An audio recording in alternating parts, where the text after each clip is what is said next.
Okay, this is my disclosures. I'm a consultant in microvention Europe and also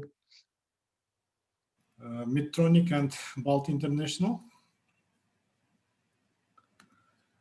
This is our total experience since we opened the neurosurgical department in GSC Central Clinical Hospital in Almaty. Previously, I used to work in capital in Nur-Sultan city in National Neurosurgical Center, where I start to do this treatment, also with all kind of endovascular treatment. I learned from my colleagues all around the world, but mostly I can say Dr. Shimon Maimon, Jose Cohen, René Chapeau is my teachers and nowadays my friends. In 2016, we did 41 cases. The biggest case number in 2019, and in this year we did only 53 cases, but it's only before 1st September, but I hope we can do another 35 cases till the end of this year. But the coronavirus infection really decreased our planned case number, and some of these cases is an emergency. In last 5 years, we did 336 treatment sessions.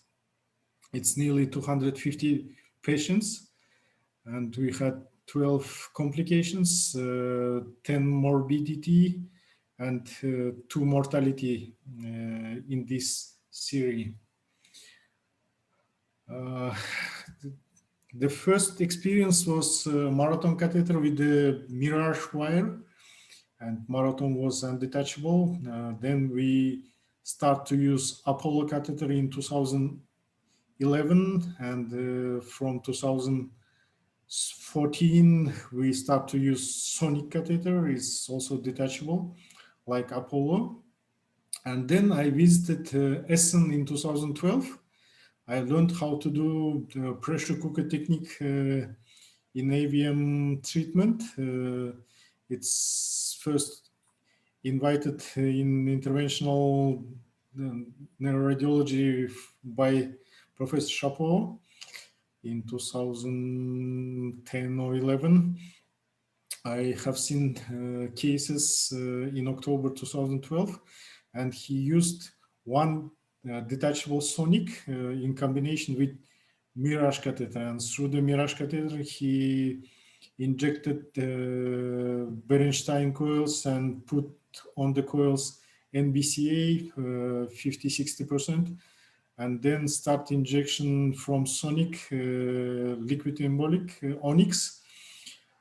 At that time we had no Berenstein coils, and in 2013 I start to use our modification.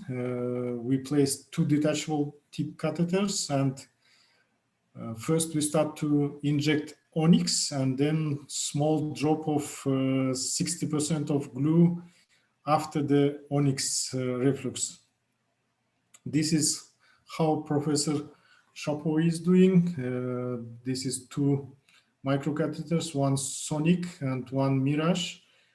He put Berenstein coils at the level of detachable tip of the sonic, and then injected some NBCA, concentrated one.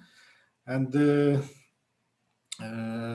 best part of this pressure cooker technique, he can do isolation of the distal part of the afferent.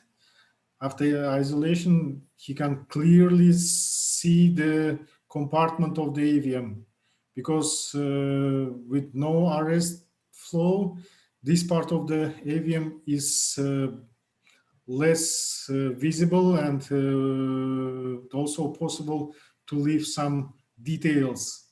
After isolation, the super selective injection clarify all details of this nidus.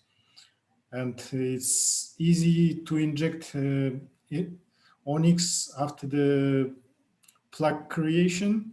And if you see how Professor Chapeau is injecting onyx, it's like this is 1 cc in 1 second sometimes.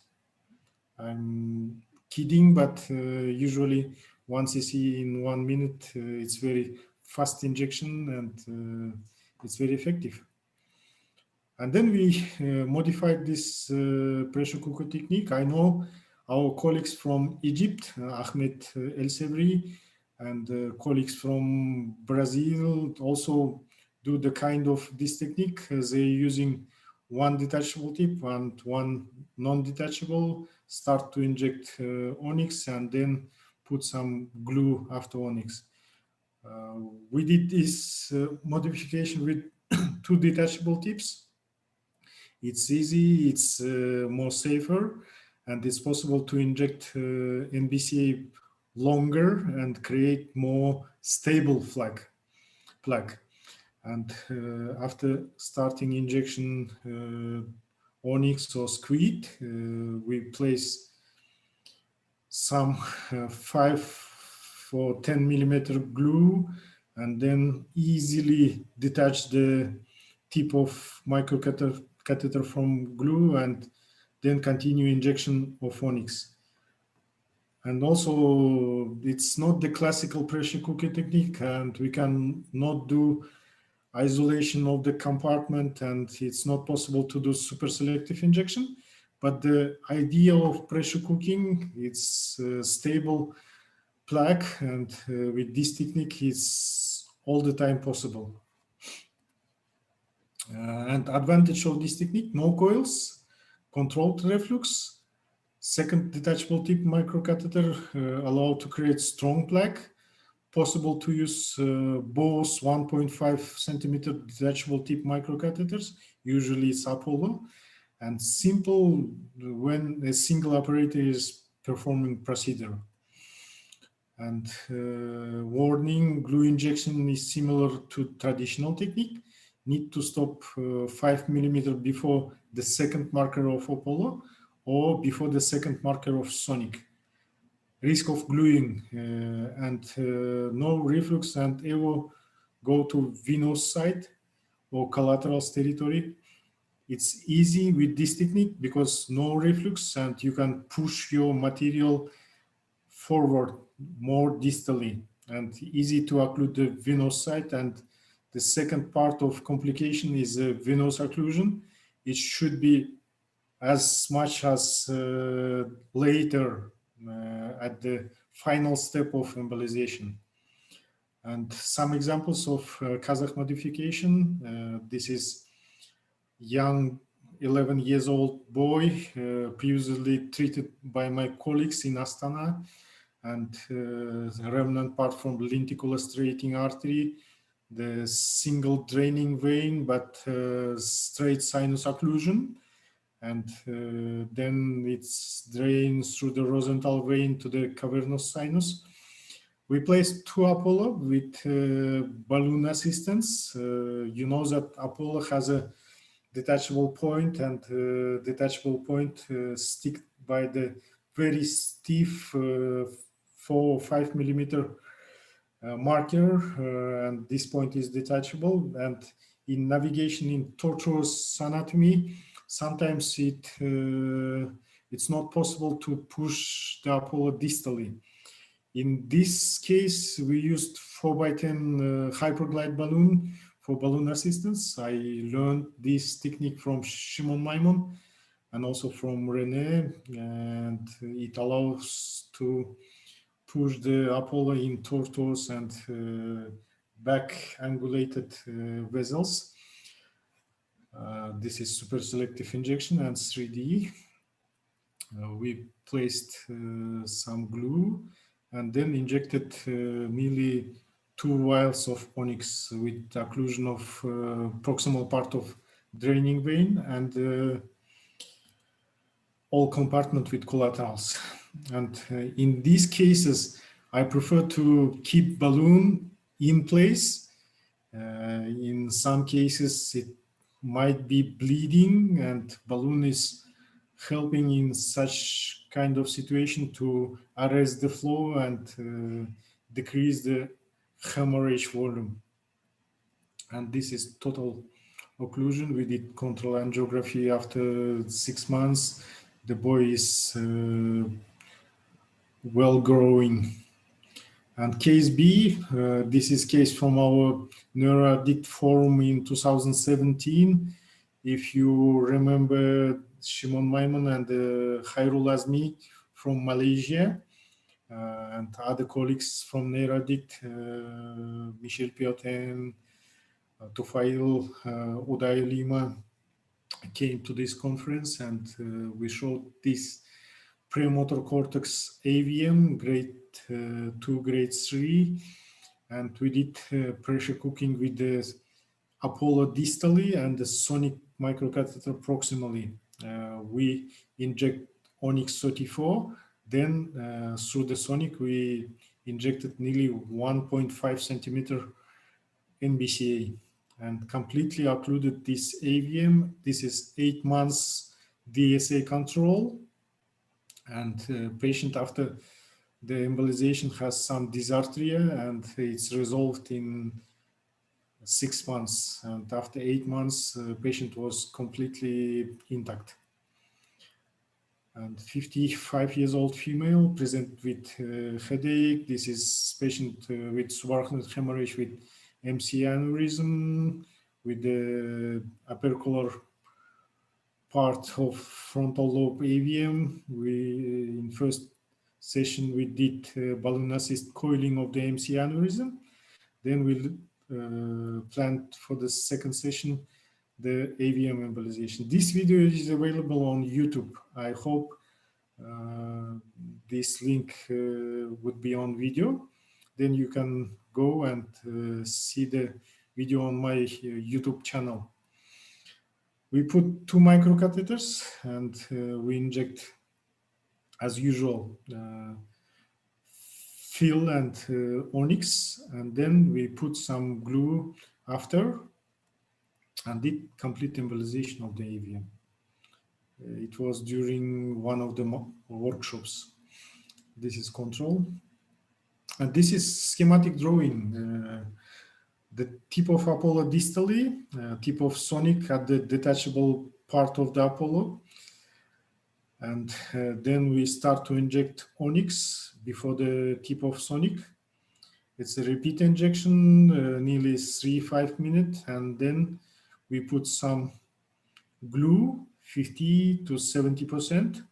And then it's easy to detach the sonic, and you don't need to cover the detachable point of Apollo and sonic. It's a risk of gluing and leaving the microcatheter inside the vessel.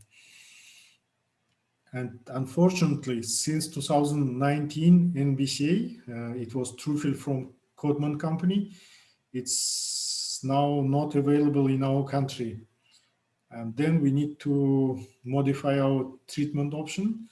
And we start to use Fill since 2016. And we see Fill is a little bit different from another ethylene vinyl alcohol copolymer. It's different from Squid, Menox, or Onyx, and behave a little bit different. It's preliminary experience with Fill in brain artery venous malformation from NAGI. They presented a series of first cases, and also the initial experience from Dr. Sirakov from Bulgaria. They treat 27 patients. And also in uterine malformation, it's our colleagues, I think, from Turkey. And in last 5 years, we start to do this modification since 2017, only 4 cases. Then we increased, and in 2019 we did 42 cases. And in 2000 18, it was time when microvention stopped to sell the field because of syringe problem. Then we start to reuse in 2019, and since now we did till now we did 63 cases of field first technique. And one of examples you can see on my YouTube channel, then when you have time. This is frontal lobe AVM, left side. The first session, we did partial embolization. We used to do partial embolization in AVM more than 3 centimeter. In this case, it was more than 3 centimeter. It's nearly 4.5 and 3.5 centimeter. We occlude MCA branches with part of AVM nidus. And the second session we did during the AVM course in Almaty on 29 June 2019, and we placed 3 microcatheters. The first microcatheters we placed on ACA territory, and the second and third microcatheter sonic we placed on the MCA territory. And the second and third microcatheter we used only for the control angiography. We start to inject field from the feeder of ACA. We did 2 centimeter plaque in 3 centimeter Apollo. It was nearly 3 minutes, and then we continued with Onyx and Squid 18 and 12. And finally, in 45 minutes, we completely occluded the AVM. This is control angiography, and also we did control in 6 months. AVM is completely occluded, and in these patients, after complete occlusion, we do first MR angiography in 6 months, and then every year. We know from experience, our colleagues from experience. Jacques Moret and other colleagues, some AVMs may create new parts of the AVM distally or around the previously treated AVM. That's why we follow these patients closely. This case, patient 24 years old, 4 days after parenchymal hemorrhage. The AVM with the aneurysm on the feeder, and the small part with single draining vein. We placed 2 microcatheters. It was 2 sonics, and we start to inject fuel and then continue with Squid 18.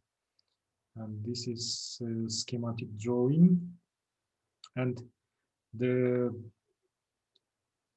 possibility of fuel injection, it's not going distally. It's possible to occlude only the big branches, but sometimes it goes directly to the part of AVM. But in the case of transit branches, it's possible to prevent distal embolization. And it's possible also to occlude the small feeders with fuel.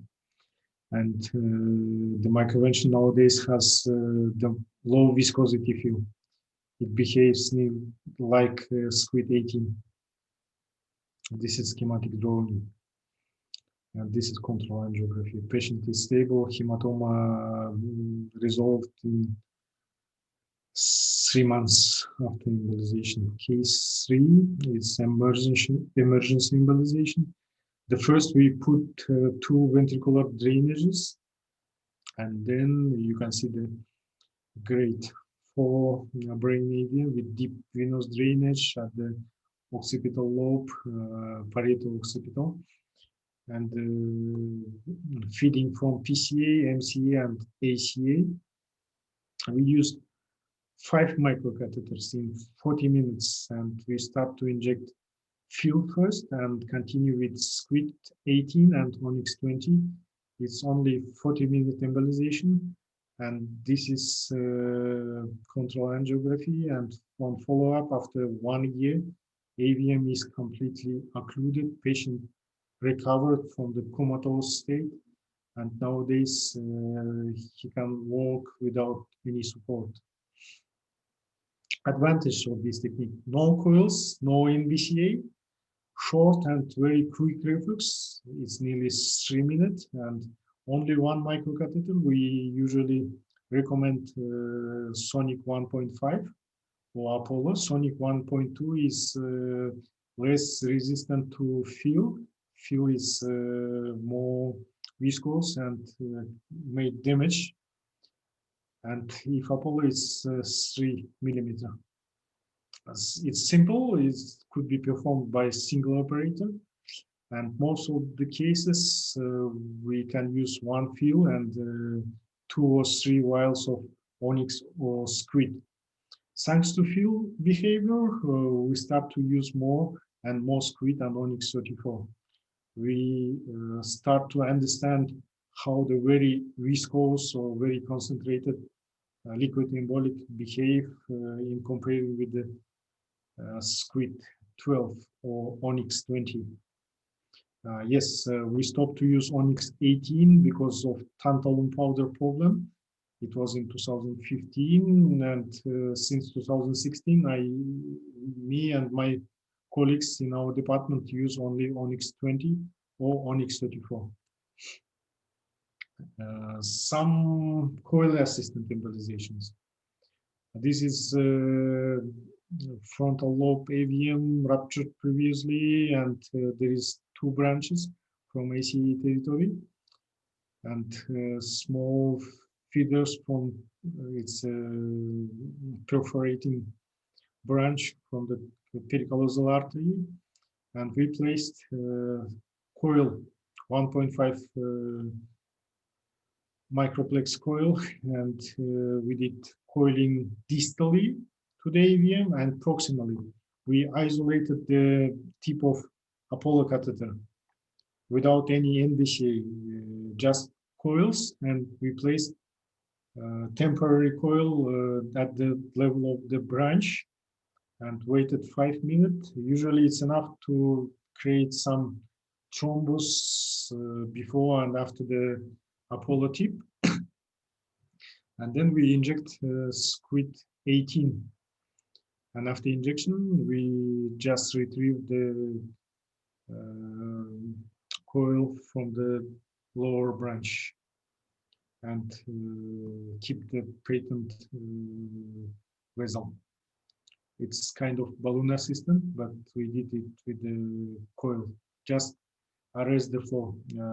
If you know, there is a multi-plug technique from our colleague Işıl Saçi with the Saruhan Çekirge from Turkey. I think it's kind of modification of this treatment. Combined treatment.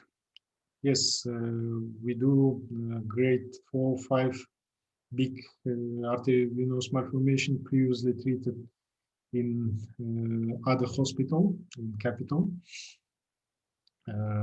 We did partial subtotal embolization, and then my colleague Marat Sarshaev did AVM excision because small branches, and next session became more risky, and it's possible to occlude the functional branches.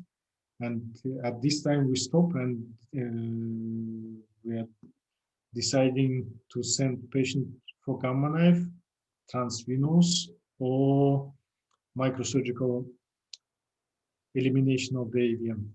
This is after surgery. No AVM, patient is intact.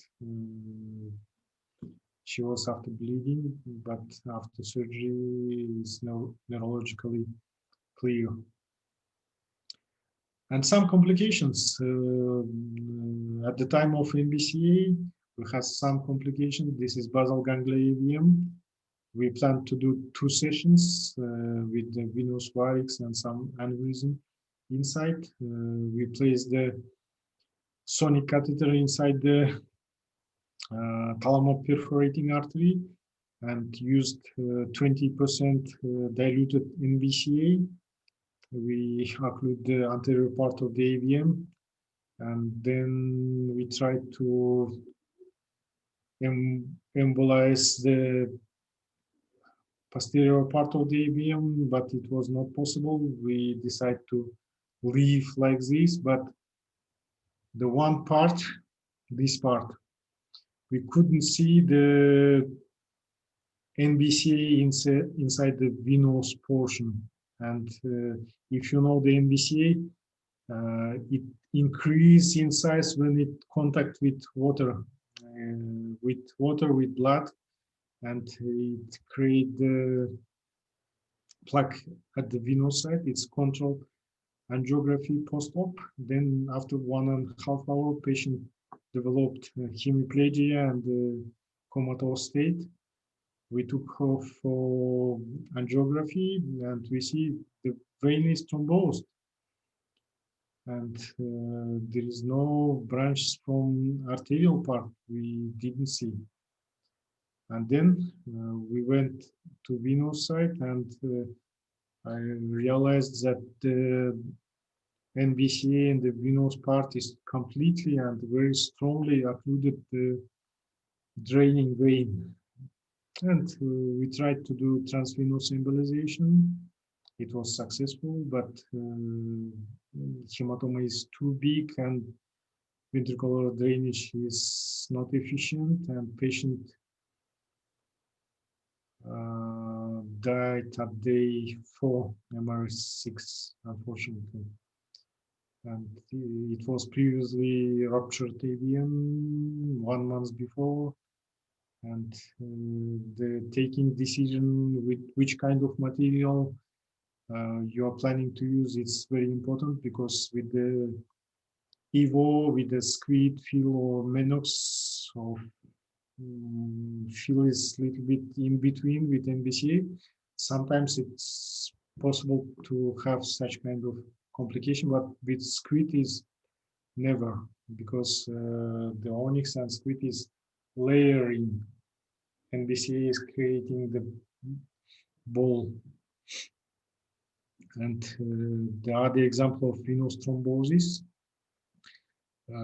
we saw that this is a basal ganglia and thalamus AVM, a lot of feeders also from the middle meningeal artery.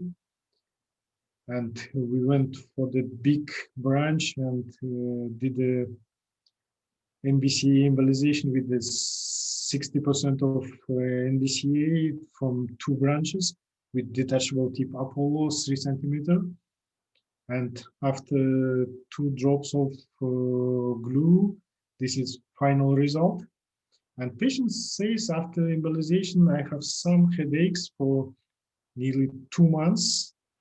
And after 2 months, we plan to do second session to complete our treatment. And it was a surprise for me. The AVM is gone. I think the part of NVCA went to the venous part and occluded the venous part of this.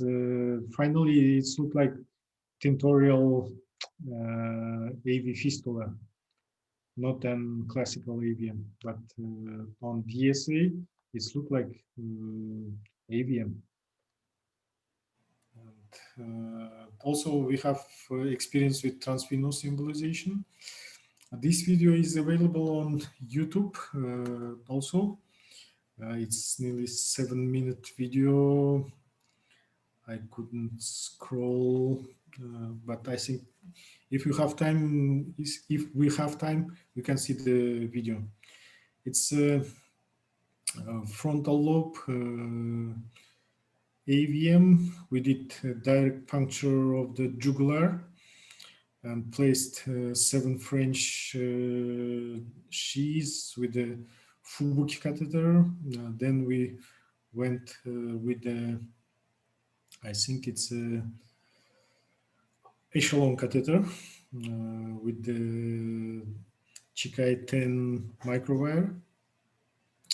And on draining vein, little bit distally from the nidus, it was a stenosis, and it was helpful during the transvenous embolization.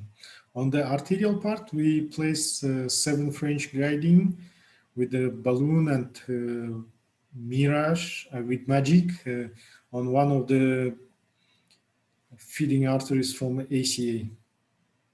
This is 2 microcatheters, one Apollo and one Echelon. In transvenous cases, I prefer to use Apollo, and nowadays in transvenous cases like Charbel, we try not detach the microcatheter, and we use mostly headway duo. Headway duo is also possible to inject Onyx and other Evo. This is coiling of the draining vein through the echelon. Some coils. Its usual technique, it's retrograde pressure cooking. It's modification from René Chapeau and mostly René Chapeau and Charbel.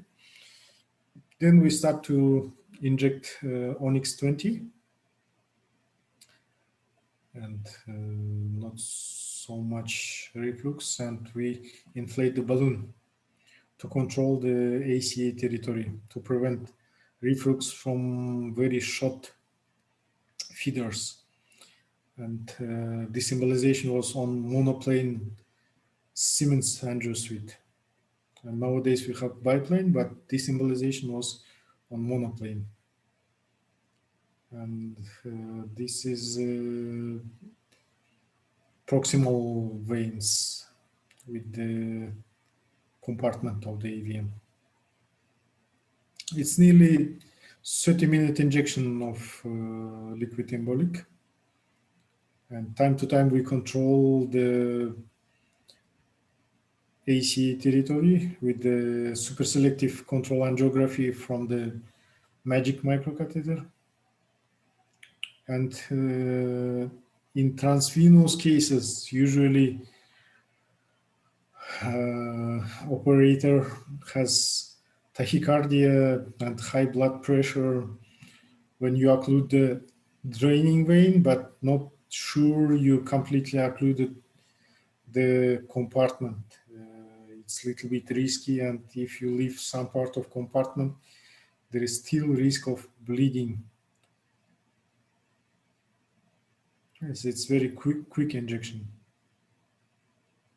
And if you see, our colleagues from India was on this workshop. Yes, it's control angiography. Good. AVM is gone. And we did AVM course in Almaty in 2019. It was second NERADIC course. It was also in Almaty. And the next AVM course, AVM or another course with the NERADIC team, we plan to do in 2021, next year. I hope coronavirus will finish next summer, and we can join in Almaty or in other place.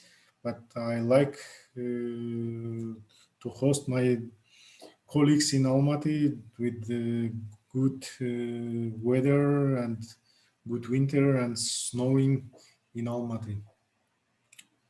Any questions? And thank you for your attention. Thank you. Thank you, Professor. It's a wonderful talk. Definitely, we'd like to join your conference, and we Yes. hope the corona issues will Will solve soon. Yeah. Thank you. So,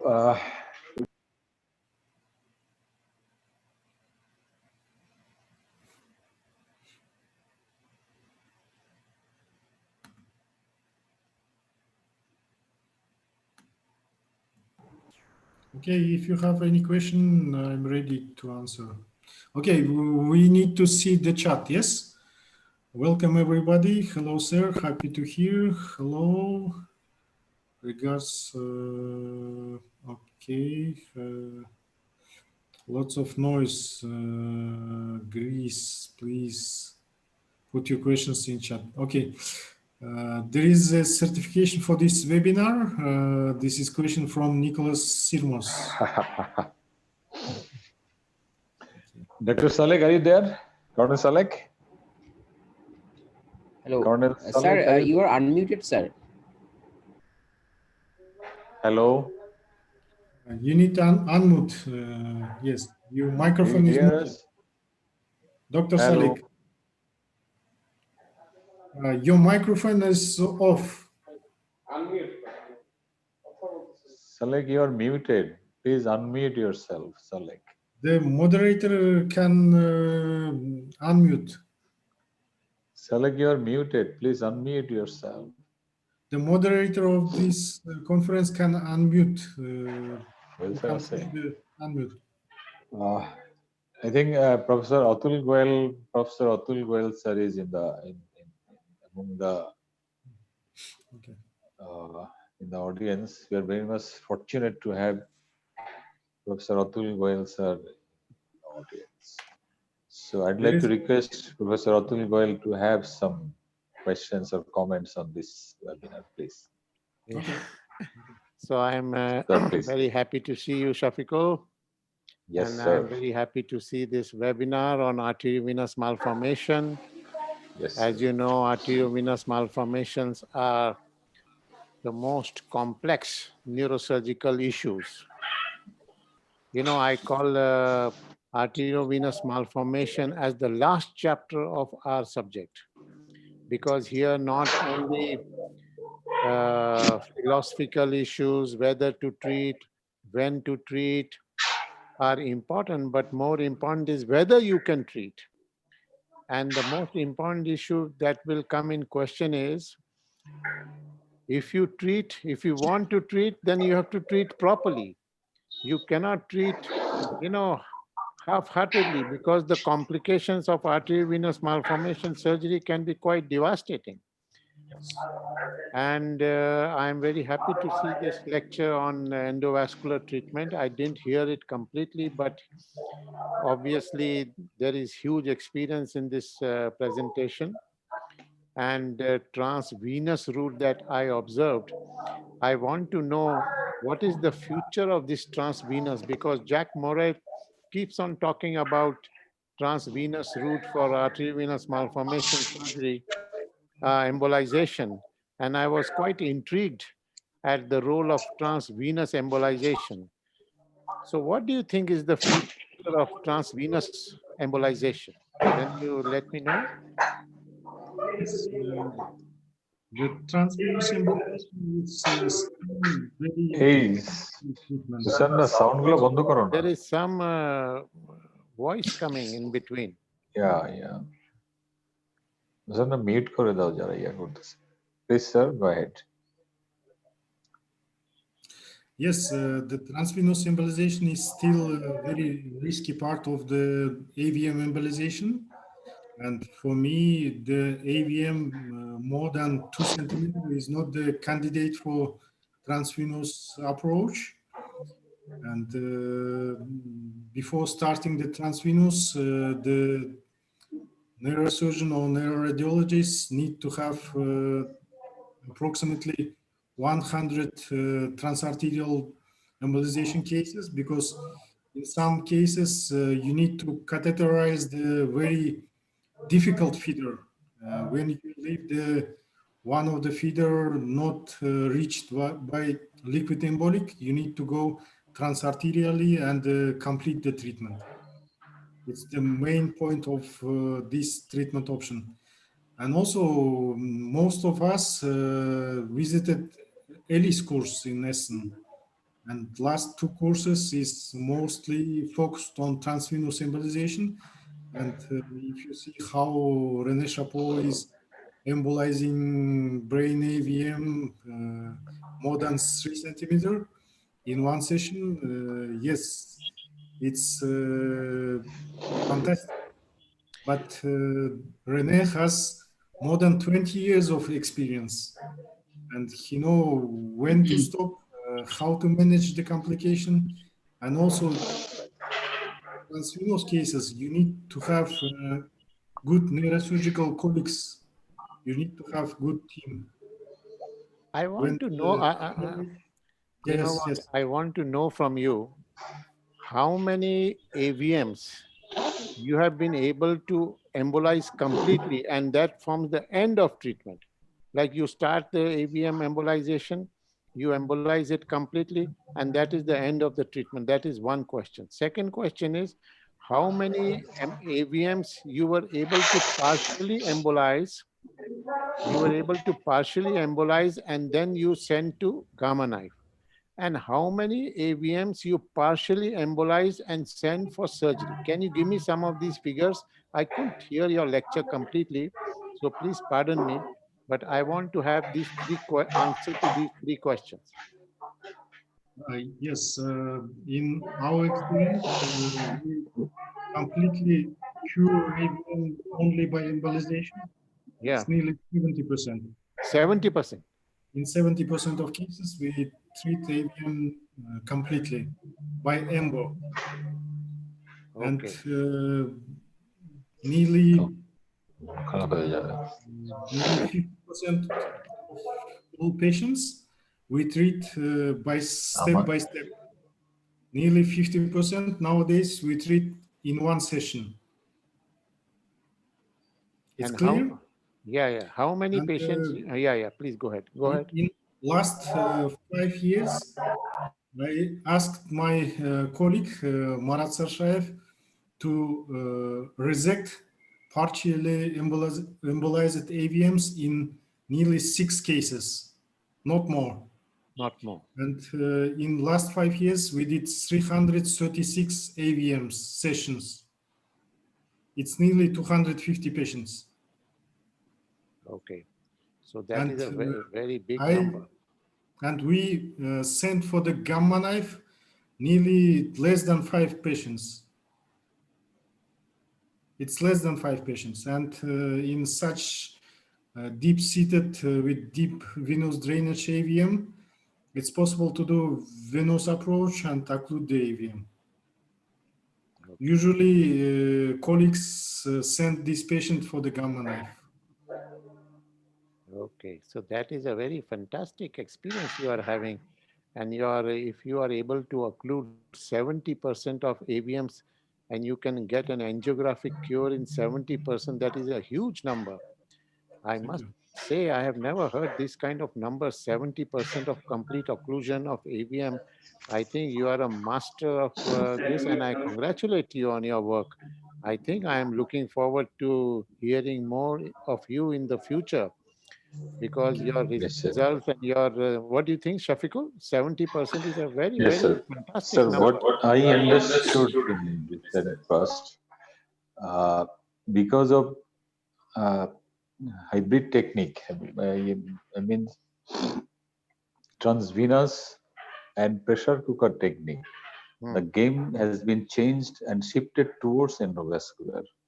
hmm. Because of pressure, you heard about pressure cooker technique. You Yeah. use two catheter, one for proximal occlusion, and distal catheter will embolize the AVM as a whole, or a transvenous catheter and transarterial catheter.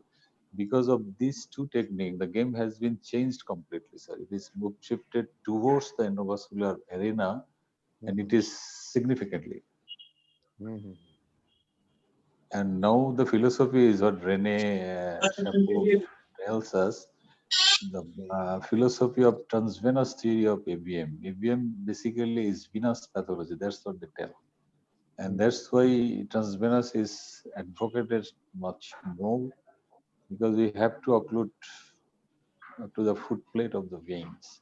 mhm. And what isn't it? And that is the game changer of the vascular, sir. No question about it. You see, if the experience suggests that 70% or around that much percentage of AVMs can be occluded by only embolization, I Yes, think sir. that is a very encouraging and very fascinating experience. I am sure the experience here is world class. And I'm sure this is going to, I cannot pronounce this very complex name, but I'm sure he's the star of the future. You are really the star of the future of embolization and star of AVM treatment. And I wish you all the best. And I hope you give your lessons and you give your training and you give your technology and methods to everybody in the world so that your techniques can be used more frequently. Because, as far as embolization is concerned, even Jack Moret was not very sure of the need for embolization and the indication for embolization for AV malformation 10 years ago. He was saying embolization is very good for aneurysm, embolization is interventional techniques are very good for complex aneurysms, but he never said it for AV malformations 10 years ago. Recently, now he's talking about embolization and role of embolization in AVM in more positive manner, and venous embolization also he is talking about in very positive manner. But 10 years ago, he was not at all sure of AVM. And if you ask me about AVM treatment, you see, as you know, I like to operate on AVMs, and my treatment for AVM is surgery. But if somebody can operate, if somebody can embolize Embolize. 70% of AVM by embolization, the role of surgery will be gradually and definitely diminished, which in my mind still, today, my mind that AVM should be treated by surgery and by nothing else. So if this kind of results can be obtained, I think Definitely, we'll be shifting. my personal feeling will be quite radically changed. And I congratulate Yeah. you for your fantastic Thank you, sir. work. Thank you, sir, for your nice opinion. Thank you, sir. Thank you. Thank you. Colonel Saleh, would you like to Yes, add yes. something? Please. Good evening to everybody, and good evening to speaker and Professor Atul Goel sir. I just hearing his comments because he has a great comment on this endovascular technique. So first of all, I congratulate the speaker to make this complex neurovascular condition, that is AVM, intracranial AVM, in a very nice way. He presented all the pressure cooker technique, endovascular technique, or in combined approach. So I have a question. Hello, can you hear me? Yeah, sure. Hello? Please go ahead. I have a question to our respected speaker. As you know, the hardwares, the glue, the coils, everything is expensive. So how do you manage these things for your patient, or what is the policy in your country or center for the patient for these things for treatment of endovascular? Yes, thank you, Dr. Malik, Dr. Salik. Salek, yeah. In our country, we have a governmental healthcare system, and now we move for the insurance system. And every citizen in our country is insured, and the government cover expenses. It's nearly $10,000 for each treatment session. Yes. And usually it's cover expenses for one stage of embolization. And it's cover embolization of 2.5 centimeter brain AVM. It's nearly 3 microcatheters and nearly 5 vials of onyx, squid, or menox in combination. And usually it's enough to occlude the 2.5 centimeter brain AVM. Yes, you are lucky, and your patients are lucky in that sense. Thank you, sir. Yes, and usually also we treat the patients from neighboring countries. The one of these countries is Kyrgyzstan, and in Kyrgyzstan the patients should pay for the treatment, and they have private healthcare system, and they come to our country, and in our country it's less expensive to do treatment than in Kyrgyzstan. Okay. The material Okay, cost is less in our country. Thank you. okay. Then we'll come to your place for learning also. Yeah. We have Brigadier Sir Jahirul Alam, Head Interventional and Diagnostic Neuroradiology, Combined Military Hospital. Brigadier Jahir sir, are you there in the audience? Sir, no, sir. Jared sir is not here, sir, right now. Okay, I think Dr. Shumundana might have a question. Dr. Shumundana, can you please go ahead? Yes, sir. Yes. Thank you, sir, for a brilliant presentation. We have got a lot of points regarding the AVM embolization, including the transvenous also. I have a question. Sometimes we have partial embolization and patient bleeds after partial embolization. And sometimes in microsurgery, if we do some partial resection of the AVM, that also bleed, usually bleed postoperatively. So can you please explain regarding what are the causes of bleeding after partial resection of the AVM or partial embolization of the AVM? Yes, there is a lot of theory around the bleeding after resection or embolization. And one of the popular theory is normal brain pressure breakout. It was explained by Professor Spetzler, and yes, maybe. But when you do embolization of the brain AVM, we see a lot of small feeders coming from nowhere. It was no feeders, and then you start to inject liquid embolic, and at the 1 second you see the vessels you couldn't see during the DSA diagnostic angiography. There is a lot of arterial feeders. It's the first part of the explanation how the brain AVM could bleed. When you leave these collaterals not embolized, they can supply with the remnant part and may cause the rupture. And the most important part of embolization is to keep the draining vein patent till the end of the complete embolization. When you occlude the draining vein and when you leave the part of the AVM supplying this embolized draining vein, 100% you will have rupture. And when we plan to do partial embolization or stage embolization, we usually inject not more than 4 cc of onyx. I usually say the fourth vial of onyx, the vial number 4, it's embolizing draining vein. It's onyx for the draining vein. And usually when we do partial embolization, I prefer to use 2 vials of onyx. It's 3 or 3.5 cc of onyx or squid. Thank you, sir. Thank you. Professor Atul Goel sir is here also. Somebody doesn't believe regarding this normal pressure breakthrough bleeding. Can you explain, sir, your philosophy regarding this normal pressure breakthrough bleeding in resection of AVM? See, my theory is quite complete, that normal pressure breakthrough does not exist. My theory is that if you resect the AVM completely, if you treat it completely, there will be no breakthrough and there will be no bleeding. If you leave some AVM behind, and if you during surgery, if you leave some AVM behind, that will bleed, and that it is very easy for us to blame normal pressure breakthrough theory.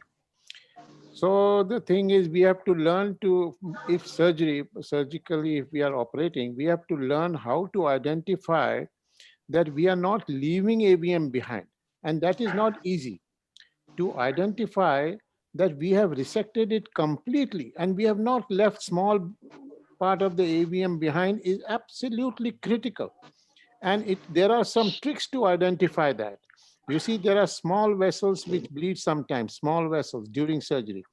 And small vessels, if they bleed, you cannot ignore them. Those vessels will lead you to big vessel and to the residual AVM. So that is the trick to identify the residual AVM and to remove it completely. So after my experience in AVMs, as you know, I have presented in front of Bangladesh neurosurgeons on several occasions that I like to operate and I don't believe too much in other things. And normal pressure breakthrough theory is a little bit controversial. And recently, even I asked in your own program, I think I asked Michael Lawton whether he believes in normal pressure breakthrough theory. He himself is not quite confused about that theory. So that theory is controversial to say the least.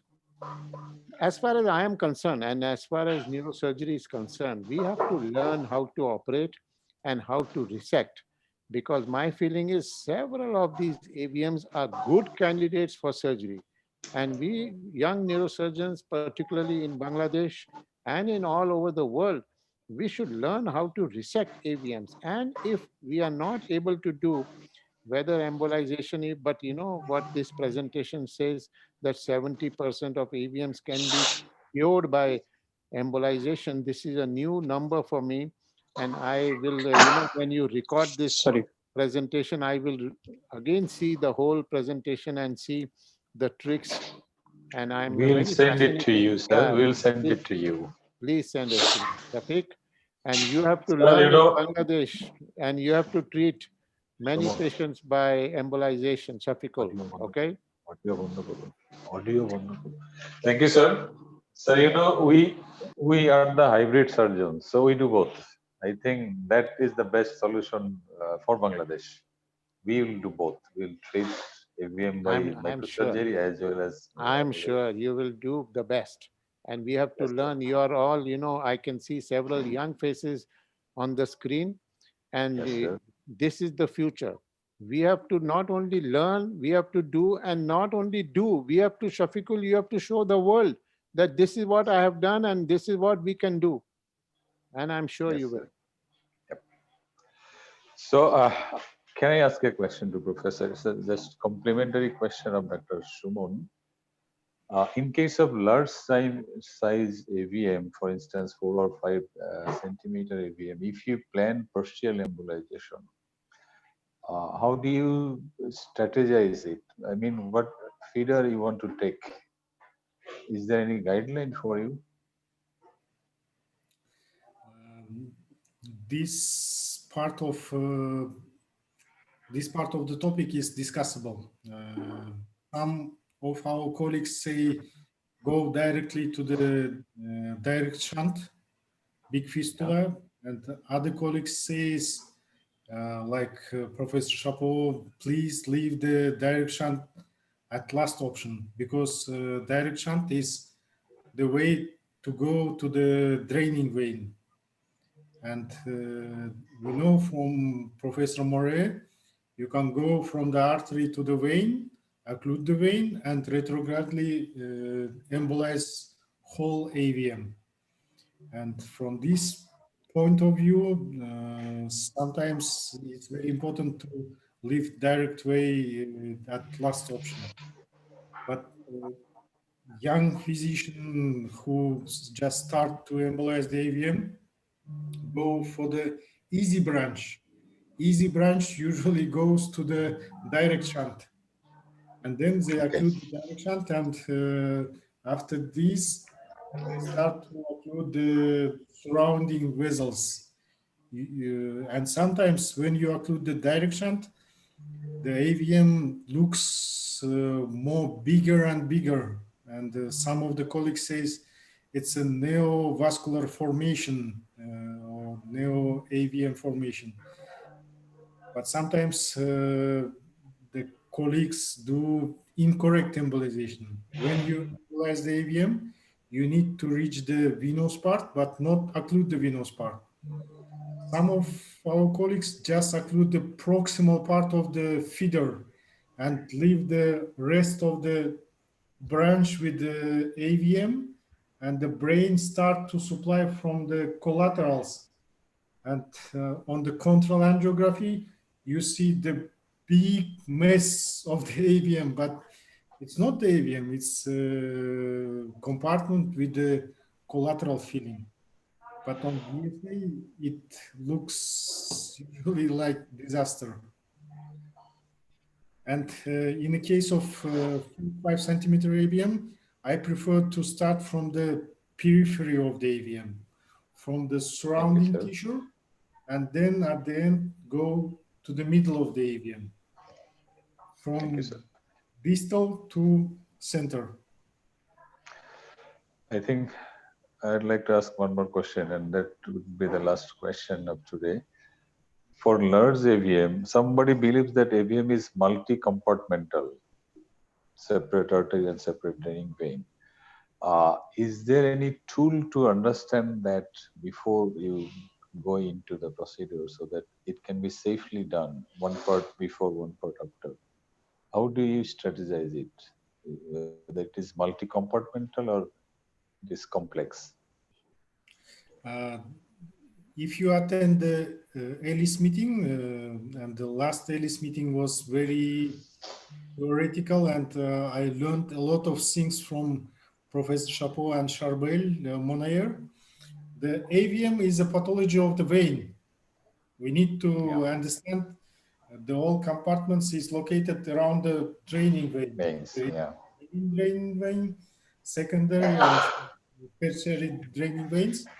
And if there is a multiple draining veins, it explains how many compartments you have. If you have only one draining vein with no separation, it's a one compartment AVM. If you have 3 draining veins joining to the one draining vein, it's a 3 compartments. And Professor Chapeau is clearly explained how to partially transvenously embolize the AVM. He goes from the venous part, occlude territory of one draining vein, and leave the second and third draining vein for next transvenous session. You mean it is exactly how we proceed transarterially? That is replica, now they're doing transvenous. Yes, Exactly like the that. transarterial is the same. When you go from arterial part, you need to occlude this part of the draining vein without going to the main draining vein. Then the embolization would be safer. Thank you, sir. I think we learned a lot, and we spent a lot of time with Professor, and we learned a lot really. I think next time, if you have time, we'd like to join with you again for some other topics to learn from you. And with this,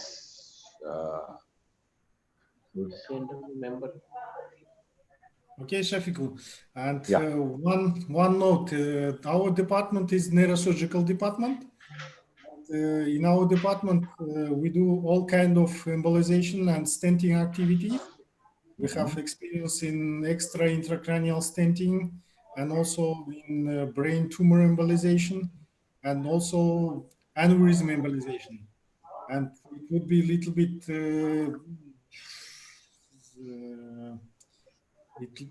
it would be a little bit surprise for Dr. Goyle. In our department, we do nearly 99% of embolization of brain aneurysms. 99. Yes. Oh, that is Yes, a big number, 99. big number.